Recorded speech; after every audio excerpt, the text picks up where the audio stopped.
Everyone, it's Crowan. Welcome to another video from Church of Wolf's Grove. As you can see, I've made some modifications to my altar area back here in the basement. A couple of things before we get started today. Number one, as most of you may know, we lost a really great person in the pagan community, probably about a little over a year ago now, maybe a little less, maybe a little more. One of my idols that I read many books from and learned a lot from was Ray Buckland. So, as I told you in a previous video, I had the opportunity to meet him. He was a really great individual. His wife Tara was a really nice person as well. So before I start, I just want to have a moment of silence for him and his family. Again, the time is a little late, but it's been a challenging year, and as most of you know, there was issue going on here in 2020 that hasn't helped much. And I've been doing the fatherly and husbandly duties of being a husband and a father as well. So that's hence the why of no videos in the last probably year or so. But I want to start doing that again. I want to start making videos again, probably at least once a week, trying to get something up and functioning and up on the YouTube channel here and do what I need to do. I am in the process of making modifications to my altar room. I've been told that my voice is not as loud as it should be. I'm trying to get a microphone, either wireless or hung up somewhere back here. Right now it's just kind of a put together type thing, and as most of you who are in the craft, you know, it's a work in progress. You're never done with your altar, never done with your ritual space. So anyway, let's get started here. I'll do a moment of silence for Ray Buckland and his family, and then we're going to get started in the ritual, and, well, not ritual, but the lesson today. So let's do that here real quick, and then we'll get started.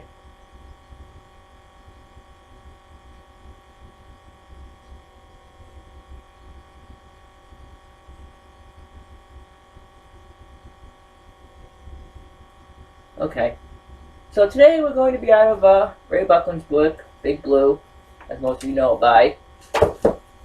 And we're going to be on, I'm not sure what your version might have, but we're going to cover covens and rituals. Mostly not as much covens, or not rituals, but in the coven aspect. Okay, you may ask yourself, what's a coven? You're going to hear two terms in the pagan community. In the craft community, I'll just say about covens. You're going to hear a circle family and a coven.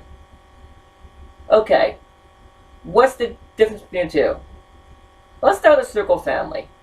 Our circle family is basically with people, say 10, 15, 20 people, who meet for Beltane, Samhain, Ostera, whichever.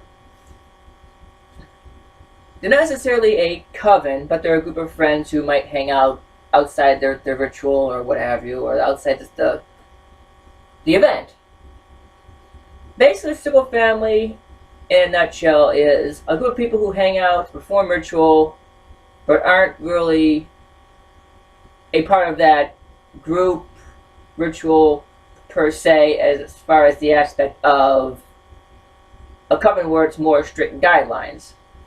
What I mean by that is, a circle family is a bunch of people get together, maybe drink a little bit, exchange gifts for Yule, that kind of thing, and maybe we'll see each other once a week, once a month, once a year, whatever that ritual time frame is. Sometimes they get together outside the ritual area and, the ritual circle family and do what they do.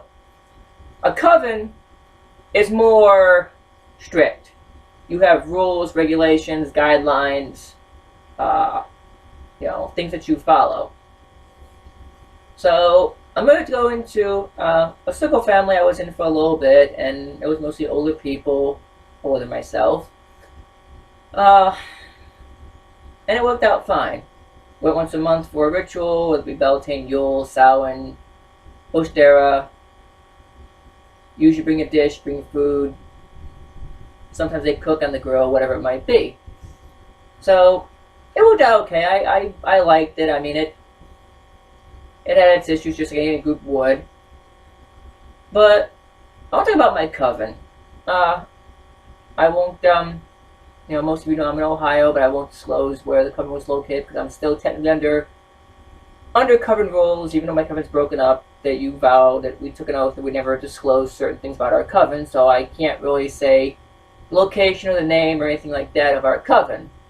But I was very fortunate when I started the craft because I started in high school, reading witchcraft books and looking at everything I possibly could about paganism, Wiccan, everything in between. I went so far. I looked into Satanism stuff, looked into all the, all that stuff. So I was a freshman in high school. Always with my pentagram, just like a normal person who practices the craft would. And we're kind of a few people here, a few people there who claim to practice. We'll just go with that.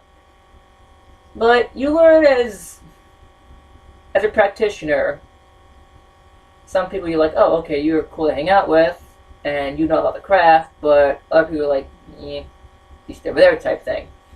So, I decided, I'm like, okay, the people I talk to, some people I, rather talk to more than others, and so on and so forth. So, I have one of those people that I tend to trust more in the craft, and seem to have better knowledge than what I had. So, about my, third month into school for that year, I ran into a lovely Bulgarian woman who was a senior. And, again, I'm not mentioning anyone's name, but if that person ever sees her, they probably know who they are. And she proceeded to tell me with her little accent and call out my pentagram. And I said, yeah, I'm learning, I'm teaching myself, and I'm, talking to a few people here and there, and I'm going to just try and learn. She goes, well, I'm part of a coven in Bleep, Ohio. I'm not going to say where. Let me talk to the high priestess. I'm going, high priestess? Okay, I knew what it was, but I didn't know the actual term as what it was. Like, okay, and I'll see about maybe having you come out. It was Halloween, so it was, coming up for Samhain. It's like, okay, great. That'd be kind of cool. Get some experience in a different way of life. So, she talked to the high priestess, and the high priestess says, yeah, sure, bring him out.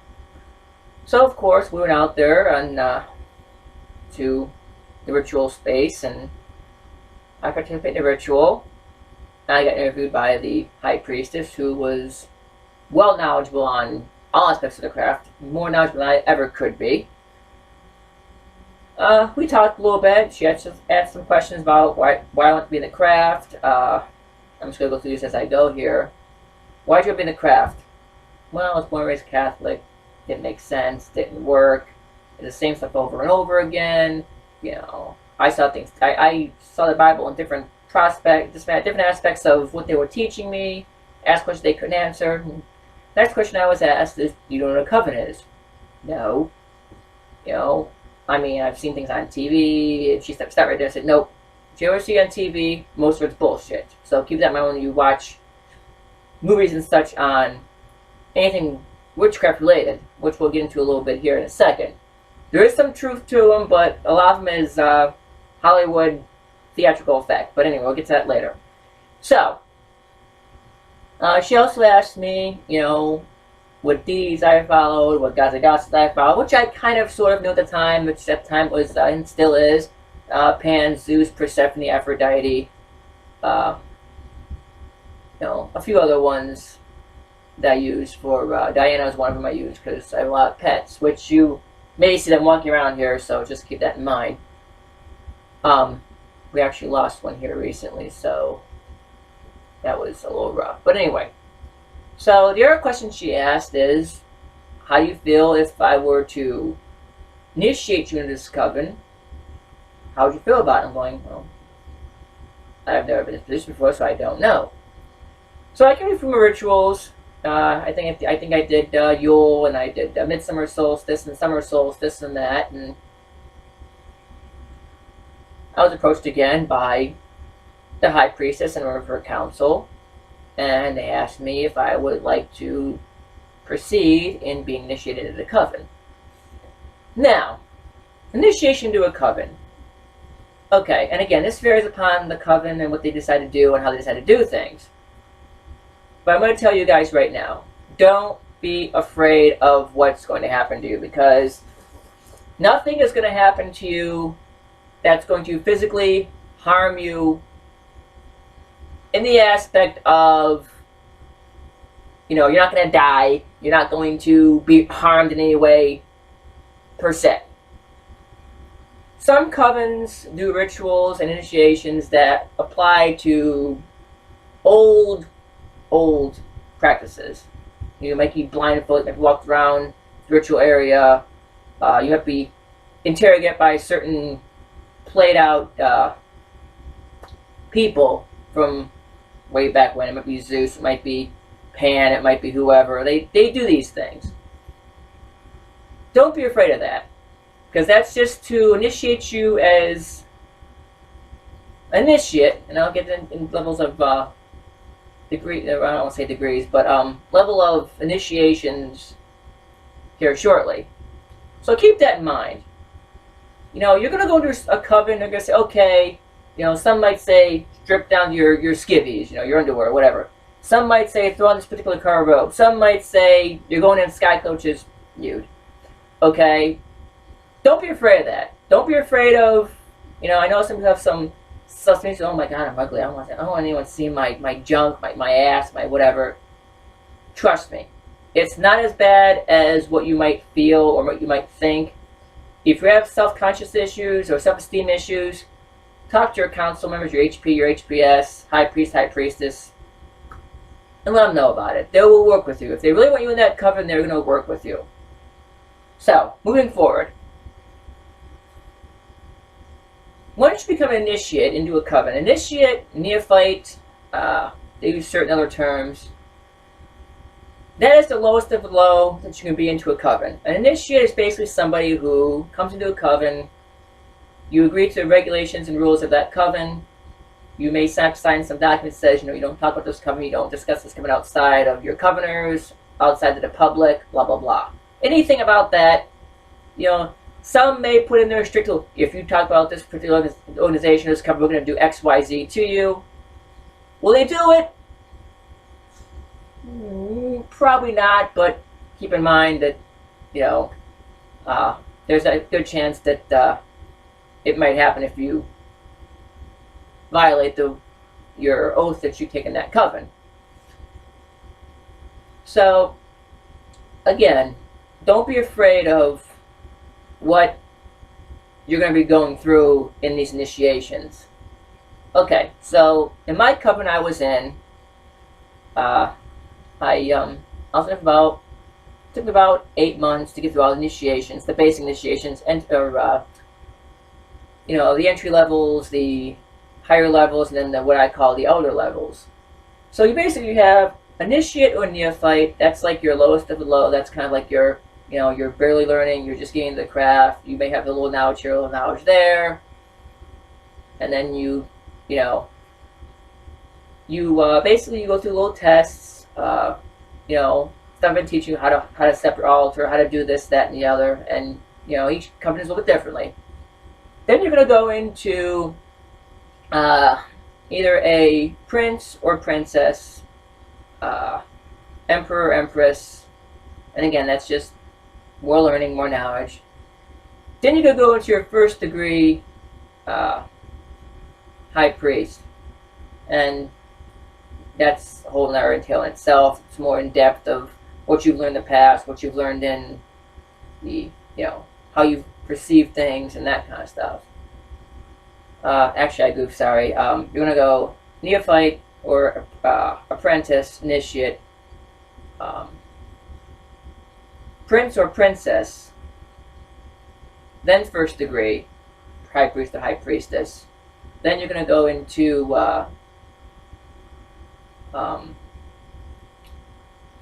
king or queen, and then your third degree, and then empress or emperor, and then elder. That's how my coven kind of worked. So, after you go through all this degree, you're thinking, what the hell does all this shit mean? All it simply means is each level of what I just discussed is to prove to the council, which we'll get into a little bit here in a minute, that you've obtained and learned what they've asked of you. That's all it simply is. And some covens use different pins and lapel stuff, robes, and they tie robe a certain way, or they might add some to your robe. It's all just to show, where you're at in that coven. So, moving forward on the whole coven aspect. So, going back to me, after I went through my second initiation, which is a second degree high priest, I had to take some counseling classes. I had to take some, ministry stuff. I was supposed to get ordained in the coven, but ended up breaking up. I ended up getting ordained anyway, as most of you guys know. So, I'm generally naturally a nervous person. I always think to myself down and say, oh man, I didn't do enough, I didn't do this right, did I do this right, did I do this the right way, did I not, did I make someone mad accidentally? I'm generally a nervous person. I'm around new people. Even if it's been 4 or 5 months, I'm like, I have that nervous streak to me. So, okay, my HPS was very outspoken and stern. We'll go with that.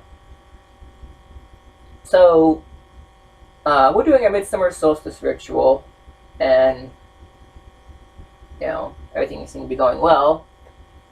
And I was told that I wanted to be seen in her chambers. She called it her council chambers, which was a room that she had for meetings and such with her council. I'm going, ooh, shit, what'd I do? And like I said, my high priestess was very outspoken, very, stern.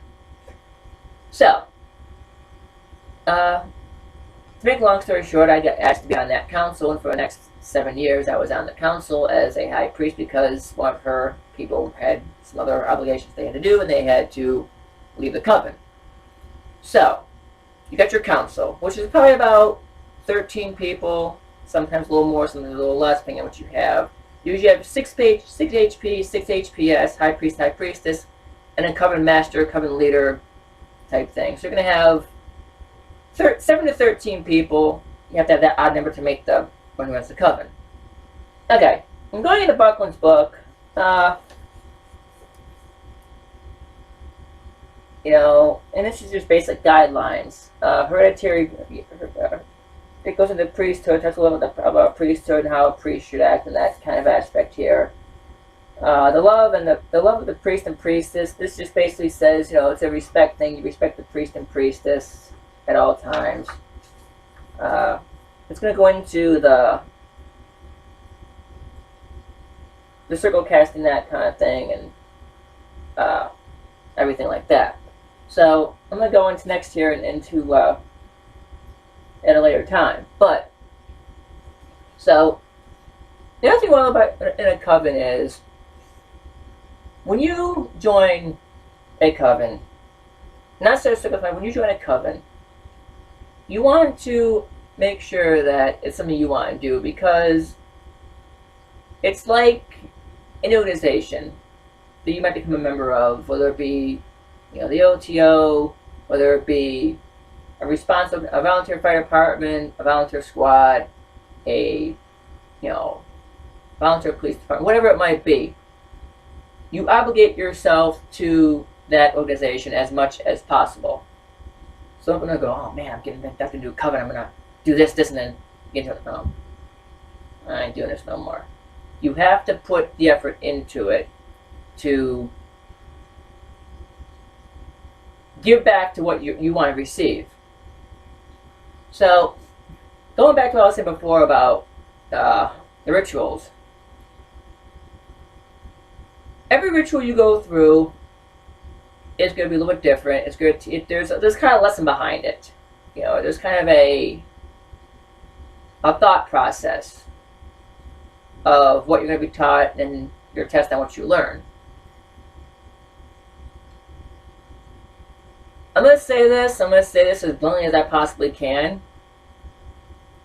And a lot of people out there who do, I don't know if I mentioned this in my rituals, I mentioned it for this purpose. Kali Pujas and Shiva Ratus, for those who know who those are, those rituals are usually done sky-clad. Okay. Which means nude, naked, birthday suit, however you want to put it.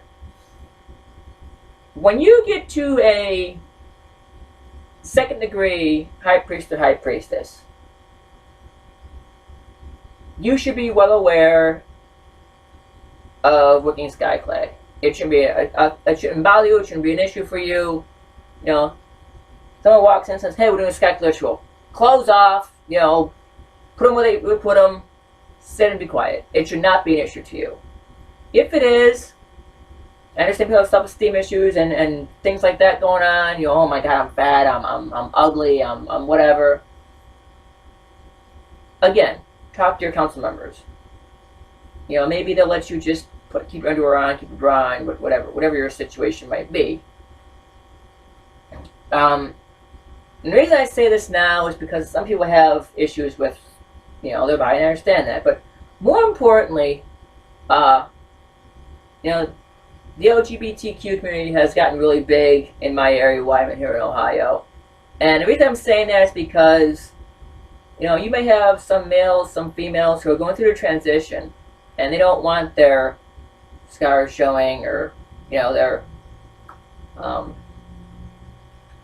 know, process being seen until it's over and it's completed. And I understand that. I get that. So keep that in mind. If you're in that position and you're, you know, a male to female or female to male, and you're going through your transition, saying, "Hey, you know, I'm going through some stuff right now. I don't feel comfortable looking sky-clad. I want to be part of the ritual."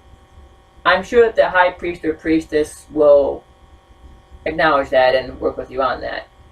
But all in all, you gotta look at it this way, guys. We came into this world naked. We're probably gonna go out naked. I don't know. I'm, you know, still here, so I don't know. But looking sky-clad is nothing more than looking in robes. The only difference you're gonna have is, and again, this is where we as men have a little bit of a problem. You know, we're natural. You know, our bodies are gonna do things. Okay. You see something cute, see something hot. You know, you have a reaction. Most covens and most mature people won't worry about it or not acknowledge it. But I'm gonna tell you a little secret. I think it's something ugly. You know, oh man, she's hot. I want to talk to her. Okay. Just keep in mind that, you know, there's a time and place for that kind of stuff if you can help it. But I know sometimes, you know, you younger men, you know, hormones are getting going on. You see something cute. I get it. I've been there. Women, you won't have that problem as much, but, you know, you go through certain things too that may, you know, show signs of arousal. But keep that in mind. If you're looking sky-clad with somebody, you're going to see body types of, you know, thin, heavy, chubby, fat, however you want to put it. And I'm going to tell you just from personal experiences. Trust me when I tell you, I see some things naked I don't want to see naked. I shouldn't have seen naked. Just, ugh, you don't want to go there, but respect them. Because you got to think of somebody, if somebody's severely overweight and they have the courage to come into that circle, sky-clad, that's a big step for them. Whoever it might be. So keep that in mind when you do these things. So by second degree, sky-clad, no big deal. Yeah, let's do it. Let's do a ritual and be fine with it. You want to go to some counseling classes. Whether it be online, whether it be uh, wherever. Anything free you can take. If you want to go through a college course, I think that's fine too. The reason I say this is because if you can put a position on council, part of the council in a coven is to sort out and divert problems and issues in with the coven. So keep that in mind. You want to be able to help out as much as possible if you want to take that role. If you get asked to take that role, you want to have that behind you to use. Getting ordained, let me step out of frame here for a second.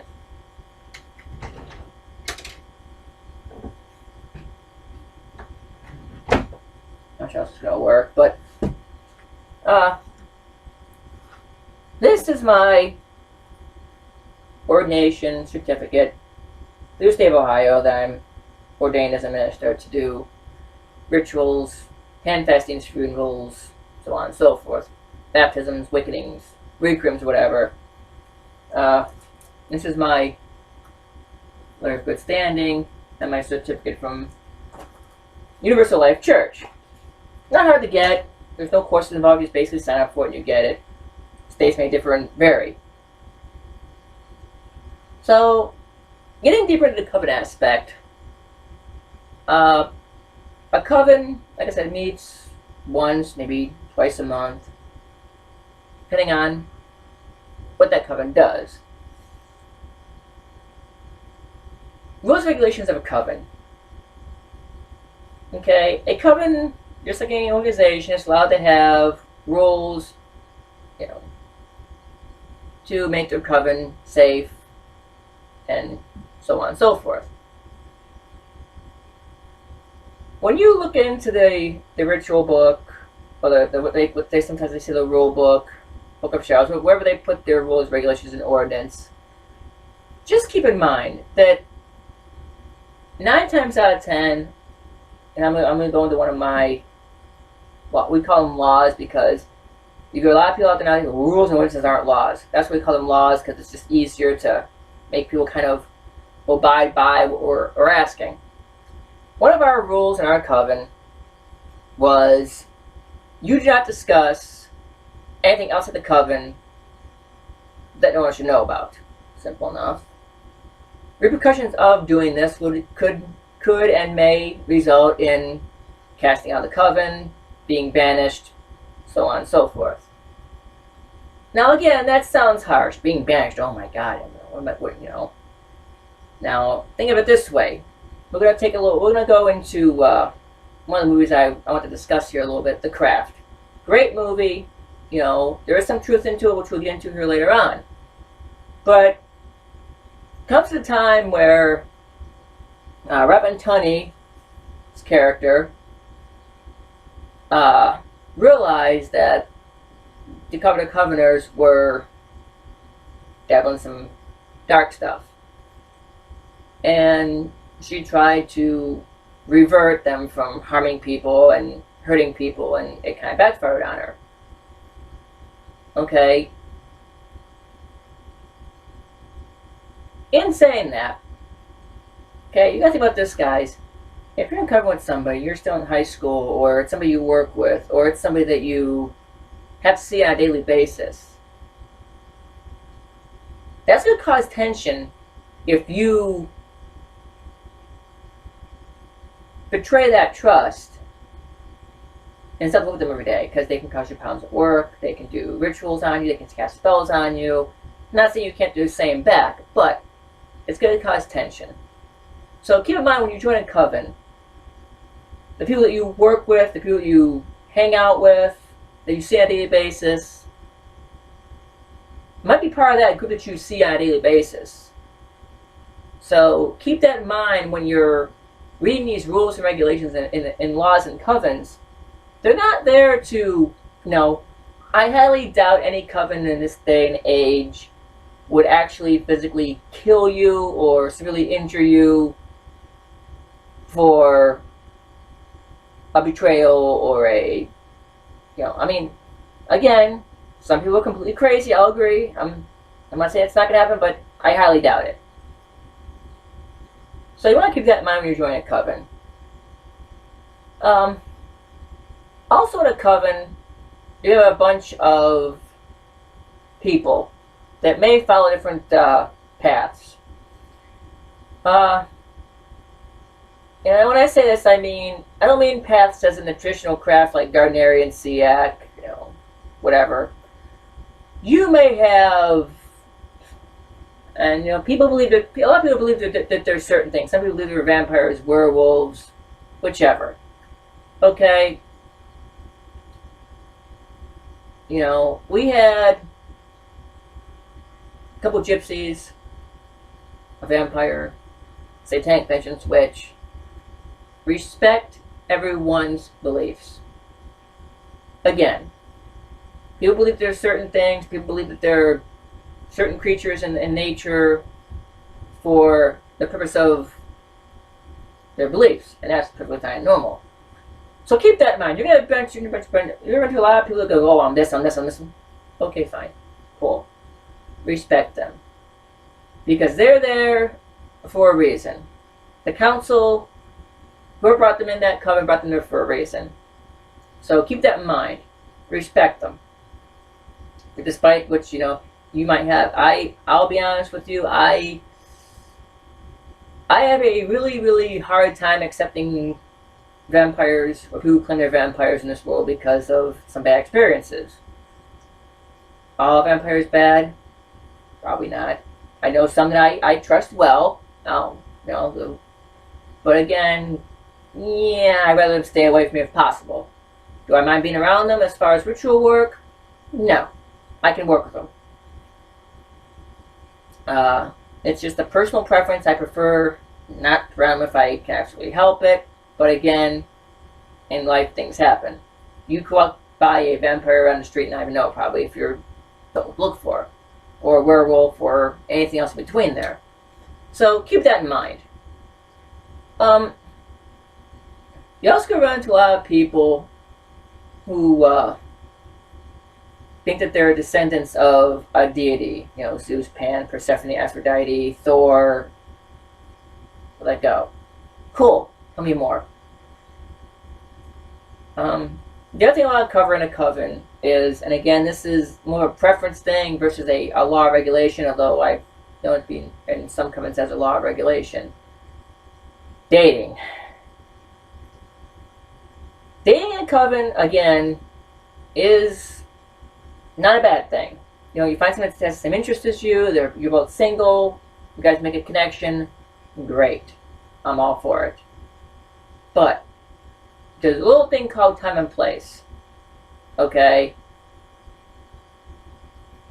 If you find someone to connect with in a coven and you want to date them or they're interested in you, perfect. Go for it. But, and this is more geared towards you younger generation folks who are new to the craft. Don't be doing all this and stroking her hair or, touching her when you're in ritual. It's at some point you're going to hear about it. You'll be pulled aside by the council and say, "Hey, quit the shit."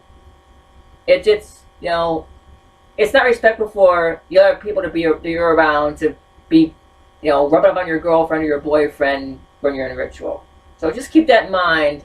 It goes a little with what I was saying about circle etiquette and that kind of stuff. Be respectful. I don't by any means say, "Hey, don't date someone you might find interesting at coven because you might have a connection." I don't by any means say that. I'm saying be respectful. The other thing about covens versus circle families is a circle family, again, is more laid back. Where coven's more strict to the point, and you do different things. In both circle families and covens, be aware and be prepared for, and again, I'm going to say this as nicely as I possibly can, witches in general are very derogatory, dirty people. Okay? There's going to be comments made, there's going to be sexual innuendos made, there's going to be, comments made about, a lot of comments made about sexual things, a lot of comments made about,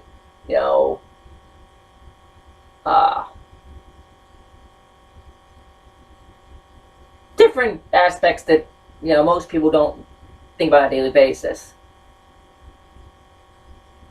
I'm going to say this right now. You better learn to accept it, because if you're not, the coven's not a good place for you. Because that's just how we are. We make sexual jokes. We make sexual innuendos. It could be something as simple as, I'll just give you an example. Someone could say, and this is just general conversation. Someone's talking about something at the ritual, and some guy will say, yeah, I was working on a elixir the other day, and I was so mad. It was working out so great. And God darn it if I didn't drop my stick into the elixir. Aaron goes, and he's going, ah, shit, that came out wrong. Sorry, it happens. Okay, women, you get the same thing. You make your little snide remarks too, and but be prepared for that, because it's going to happen. There's going to be a lot of sexual content in a circle family and a coven. Okay, so just keep that in mind when you're thinking about joining a coven, or you're in the process of joining a coven. Make sure that you're something you're going to be okay with. Also,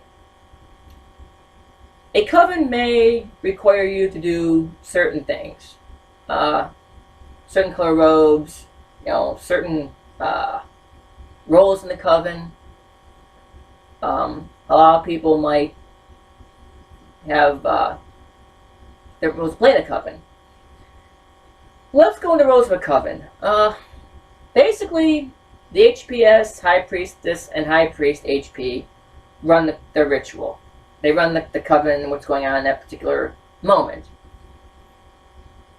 Again, I'm speaking from my coven here, when I was in one. Our coven was very strict. Usually it was the HPS and HP who ran the coven. And I don't want to sound as mean, but the one guy that she did it for quite some time was her HP for quite some time. And again, they run the ritual. They run the coven, what's going on at that particular time frame. Stepped in a few times for her, which I didn't mind. When you're in a coven, you have 3 types of people in a coven. You have coven masters, which are the ones that run the coven, whatever term your coven may use. You have your coveners, and you may or may not have temple guardians. Now, let me explain what a temple guardian is. Well,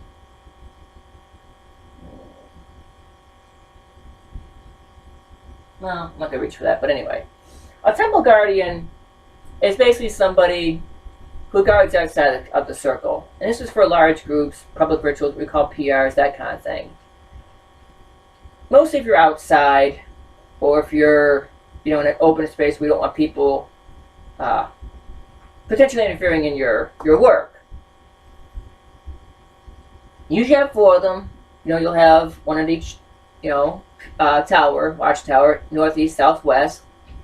You may have more if it's a bigger area, but mostly all 4 directions is what you have. Usually they will wear all year round a black robe, some of different tie cords, some of different, stuff in the lapels and what have you. They will never face inside your circle. They always face the outer side of the circle at that direction they're appointed to be at. Usually it's for protection. It's to keep, anyone who may try to interfere with your ritual out. If that's something you want to do, by all means take it on. But remember this. This is my ritual space. Okay, this whole area here. The whole ritual, you're going to be here. And not seeing anything that's going on. Now some people, step on something, sorry. Some people, that's good for. Now, some covens, although, will have the temple guardians or temple guards face in. Now, here comes responsibility with that, though. if you're, say, a south, or in my case, north-facing temple guardian, pay attention to ritual by all means. But your ass better be paying attention to what's in front of you. And the south-facing person, you know, or north-facing person, south-facing person, east-facing person, west, the same idea. Pay attention. If someone comes into your circle, I'm going to tell you right now, someone's not going to be happy. Another thing about covens is, you just got to consider the fact of the matter that there's going to be things that are going to go on, just like any organization, any place of business, that you're not going to like. You know, you might not like this person, you might not like their energy. Don't jump to conclusions, oh, I'm out of here, I can't deal with that person, they're a pain in the ass, they're weird, they're messed up. You know, work with them. Okay, talk to people, get to know people. To this day, I have no idea why, but apparently my demeanor's a little off, I don't know. I still people just look at me and don't like me. Do I care? No. So, keep that in mind. You're going to run into a lot of people that aren't going to like you, that aren't going to like your ways, aren't going to like your thoughts, your ideas. So what? Let it go. So, aside from all that, if there's any questions that you want to ask, of course, like always,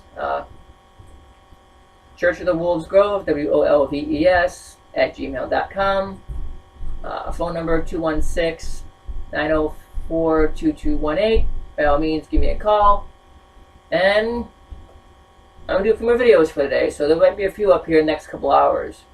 So, thanks again, and I'm going to step out of frame here.